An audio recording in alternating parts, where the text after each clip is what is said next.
Welcome back to the channel. Today is a little bit of a special event.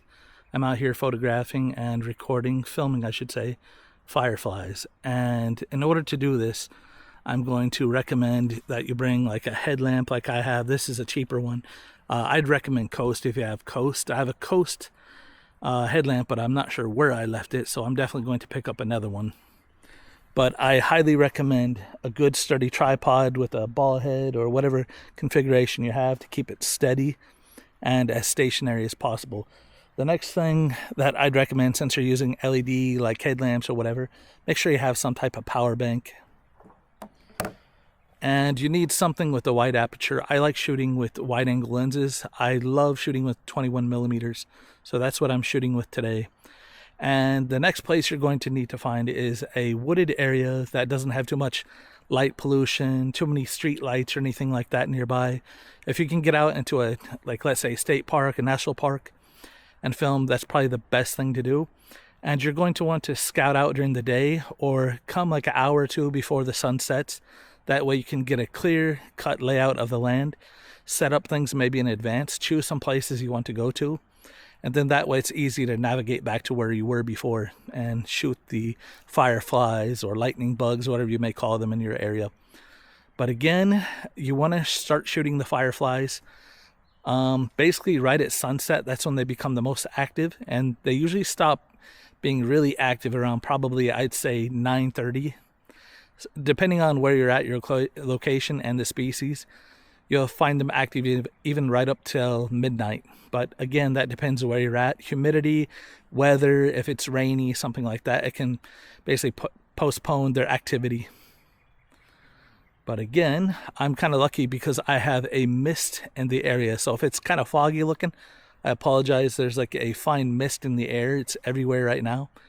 And I'm wondering how that's going to turn out. I think it should make some pretty cool, moody photos. I have found the location I want to shoot at. I have a stream that kind of cuts through the background behind me, and you can probably see some fireflies kind of lighten up the scene in the distance.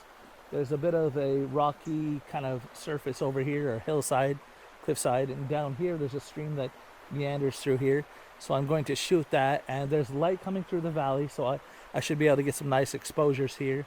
I want to set my shutter speed to around 30 seconds. I'm going to shoot my 21 millimeter here, and I'm going to shoot it for 30 seconds, probably at, I think I'm going to try and shoot somewhere around 200 ISO and see what I get.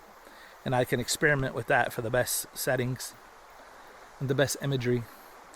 And shorter times with a higher ISO, if you want smaller, just maybe the fireflies like pinpoints instead of like long streaks. If you want more streaks and kind of like light trails from the fireflies, try shooting with longer shutter speeds. So I'm going to include these types of shots, and I'll go over that in the film later. All right, so let's go ahead and get this set up.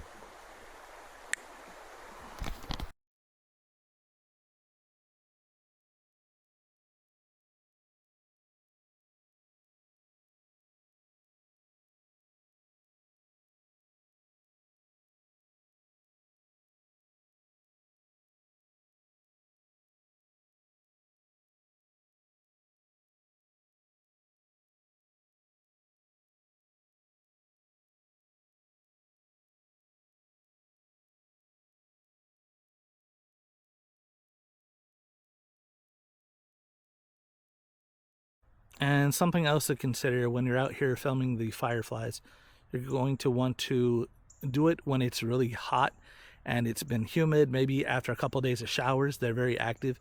They love moist, wet environments. So look for wetlands, look for grassy areas, grassy knolls, or any area between a stream, around rivers, lakes, or ponds. You'll find them that way.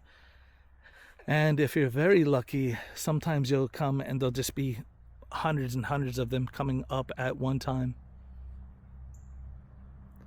But don't be afraid to experiment with your shutter speed. Longer shutter speeds means you'll catch a lot more light on your sensor, and that makes for some really compelling images.